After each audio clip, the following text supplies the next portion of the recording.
Bonjour et bienvenue dans l'invité de l'économie. Je reçois Jacques Roujanski, délégué permanent au comité stratégique de filière industrie de sécurité. Bonjour Jacques Roujanski. Alors, un petit mot très rapide sur ce qu'est ce comité. Le comité stratégique de filière industrie de sécurité, en fait, c'est une instance entre l'État et l'industrie pour développer la filière des industries de sécurité à travers des projets très concrets. Des projets qui nécessitent l'engagement réciproque de l'industrie et de l'État. Voilà, c'est très simple. Alors là, évidemment, on va parler de grands salons Milipol sur la sécurité des États. Comment se comporte aujourd'hui la filière en France? Je rappelle que c'est quand même 4000 entreprises, c'est près de 130 000 emplois directs. Elle a été beaucoup affectée par la pandémie? La filière a été très affectée, notamment l'an dernier. Il y a eu une chute d'activité très, très forte et également un impact très fort sur l'exportation, que tout était bloqué. Alors, la filière a été très, très touchée dans sa dimension physique, produits électroniques, mais par contre, sur tout ce qui est numérique et cybersécurité, là, au contraire, ça a plutôt été bénéfique, puisque comme on a beaucoup utilisé les produits numériques... Chez nous. Alors, c'est quand même une filière qui faisait 30 milliards d'euros de chiffre d'affaires, dont, vous l'avez noté, pratiquement la moitié, si mes souvenirs sont bons, à l'exportation, c'est ça? À peu près la moitié à l'exportation, un petit peu moins de la moitié. Et donc, on va assister à un chiffre d'affaires beaucoup moins important en 2020-2021? Alors, je ne saurais pas vous le dire, je n'ai pas vraiment les chiffres. Je crois que c'est un petit peu inférieur. Et puis derrière, il y aura un rebond. Alors, il paraît que ça repart assez doucement. Mais à la limite, moi, je pense que ça peut s'expliquer parce que, si vous voulez, avec la crise sanitaire, et dans cette période, on a beaucoup vu de cyberattaques. Ah oui. Et la préoccupation majeure des entreprises, des COMEX, c'est de se défendre au niveau cyber. Et il est possible que les autres menaces passent un peu au second plan. Voilà. Alors donc là, c'est un salon international. Oui. Il y a, je crois, 75% des exposants qui ne sont pas français. Qu'est-ce qu'il y a d'intéressant dans ces salons à voir? On y trouve à peu près tous les segments de la sécurité intérieure. Donc, on trouve des choses, c'est très disparate en fait.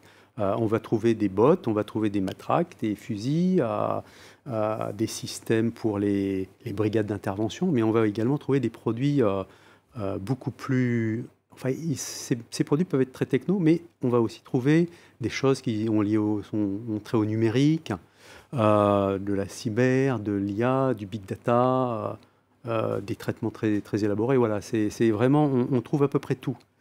Pour bien comprendre, c'est un salon qui porte uniquement sur la sécurité des États. Oui. Donc, a priori, police, gendarmerie, mais on ne va pas sur le militaire. Non, on ne va pas sur le militaire. Alors, après, il y a des exposants qui touchent un peu au militaire. Enfin, ça arrive très souvent que des gens fassent à la fois des produits pour la police et pour les militaires. Et bon, quand ils ont un stand, ils exposent un peu tout. Les technologies n'ont pas d'odeur. En quelque sorte, elles servent un peu à tout. Il y a... si vous prenez par exemple des caméras de vision nocturne, ça va servir à tout le monde. Donc il y a énormément de produits qui ont des applications à la fois civiles et militaires, aussi bien sur les capteurs que sur les traitements de données, les réseaux de communication. Tout ça est maintenant très imbriqué. Très imbriqué, oui. Alors c'est intéressant ce genre de salon, parce que du coup on peut voir où les Français se situent, parce que 75% d'exposants étrangers. On peut voir où sont nos forces, où sont nos faiblesses. C'est pas tellement sur un tel salon que ça va se remarquer. C'est plutôt en discutant avec les industriels, les associations qu'on voit, et avec les pouvoirs publics. On fait le bilan, on sait à peu près là où on est bon, là où on est un peu moins bon. En France, on a des industriels sur à peu près tous les segments. Voilà. Il y a même des segments sur lesquels on est des leaders historiques, avec des grands noms, Thales, Airbus, Orange. Et puis, il y en a d'autres où, si vous voulez, c'est un peu plus ténu. On a des lacunes, alors on n'en parle pas trop, mais... Par exemple, sur quel secteur? Par exemple, sur les scanners. Les scanners, pour... Voilà, là, l'industrie française, non, elle est inexistante. C'est-à-dire c'est un secteur qu'on n'a plus occupé. Voilà, il y a d'autres choses, un certain nombre de détecteurs sur lesquels on n'est pas présent. Mais c'est là où vous servez à quelque chose, du coup, parce que vous êtes à l'interface entre l'État et les entreprises. Donc c'est là que vous pouvez, à travers ce comité, impulser des choses, non? Alors on peut impulser, mais on n'impulse pas. C'est pas parce qu'on a une lacune quelque part que c'est forcément là qu'il faut. Non, on cherche surtout à impulser sur les axes qui sont importants pour le futur. Voilà. Donc notamment tout ce qui tourne autour du numérique, du big data, du traitement de données, de l'intelligence artificielle, et plus largement du numérique souverain. Et c'est là-dessus qu'on veut avancer. Alors on a fait beaucoup de propositions lorsqu'on a pensé au plan de relance. Oui. Donc la filière, comme tous les autres, a fait des propositions. Beaucoup été tourné sur notamment le cyber ou bien des outils numériques, le cloud. On a aussi fait des propositions récemment pour le plan France 2030. Oui, Voilà. investissement, 30 Voilà. milliards. 30 milliards. Et là, c'est de nature différente parce que c'est pour aller chercher des choses plus loin. Et là, par exemple, on a fait 2 propositions. L'une, c'est d'avoir des composants qui fassent des traitements d'intelligence artificielle, mais des composants de confiance. Et ça, c'est quand même quelque chose d'assez lourd parce qu'on va, si vous voulez, viser des composants gravés très finement. Donc de confiance, ça veut dire fabriqués en Europe ou Voilà, en France. Exactement. On a aussi proposé des outils pour détecter les manipulations de l'information. Ça, c'est aussi quelque chose qui pourrait être très intéressant. Voilà, par exemple. Et on a des startups, et justement, est-ce que ça...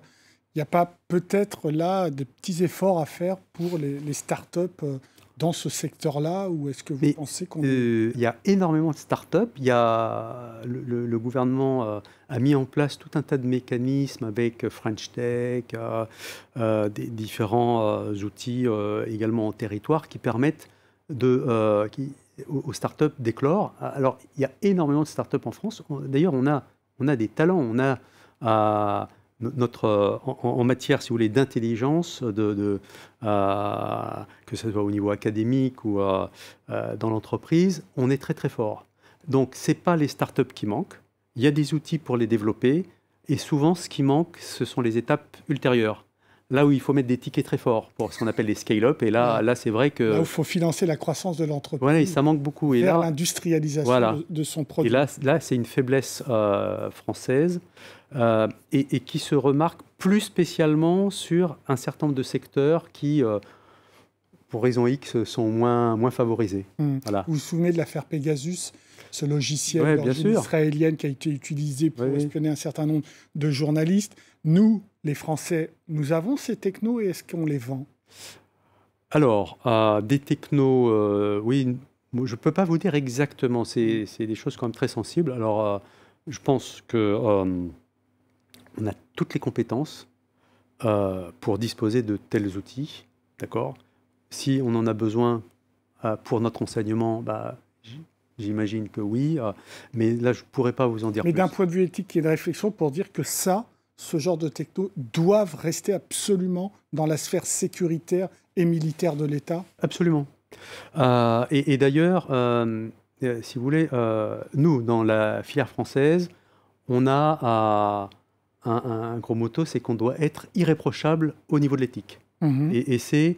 alors, certains nous diraient, mais la loi vous y oblige, donc il n'y a rien de vertueux là-dedans. En fait, ce n'est pas exactement vrai. La loi nous y oblige, et en plus de ça, on veut vraiment se développer sur ces axes-là. Il y a des solutions qui peuvent permettre de faire des choses qu'on ne faisait pas jusqu'ici, tout en respectant les données personnelles. Ça nécessite une inventivité plus grande, et ça, c'est des choses sur lesquelles on peut se développer, ça sera notre atout à l'export. La grande force des prochaines années de cet écosystème français, ce sera sur quel segment? Par obligation, on devra être fort dans tous les domaines que j'ai cités. C'est-à-dire big data, IA, les systèmes intelligents, les systèmes de commandement. Et c'est une réflexion que vous menez franco-française ou il y a une réflexion européenne là-dessus avec d'autres partenaires de l'Europe? Alors, il y a des réflexions européennes qui sont plus sur comment dire, la souveraineté de l'Europe sur notamment le numérique. Alors vous savez, il y a des directives en préparation qui sont essentielles, DSA, DMA, voilà. Après, il y a un certain nombre de ces sujets qui sont discutés lorsqu'on prépare les programmes de recherche. Et puis il y a un nouvel élément, c'est que au niveau européen, on s'est doté de nouveaux outils qui permettent de financer des projets au-delà de la recherche, également plus proche des applications. Oui, exactement. Avec des financements de l'industrialisation également. C'est ce qu'on appelle les projets importants d'intérêt commun européen. Et c'est des projets dérogatoires, c'est-à-dire qu'on peut les subventionner. On peut les subventionner sur les phases d'industrialisation. Et ça, c'est des choses que l'on va faire avec des partenaires européens, notamment sur le cloud. Voilà. Donc vous diriez que quand même la techno, l'intelligence est là en France, mais qu'encore une fois, le nerf de la guerre, c'est le financement. Oui, oui. Alors il y a deux choses. Il y a le financement et il y a aussi comment dire, la réaction du marché.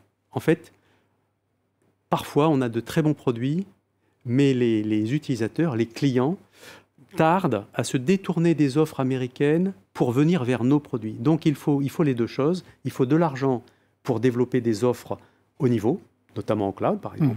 Et puis il faut aussi petit à petit amener les utilisateurs à prendre conscience qu'ils doivent également aider à la manœuvre en renforçant notre souveraineté par leurs achats. Un peu de patriotisme. Merci beaucoup Jacques Roujanski pour vos réponses. L'invité de l'économie est terminé. Évidemment, vous pouvez retrouver cette émission sur france24.com. Au revoir.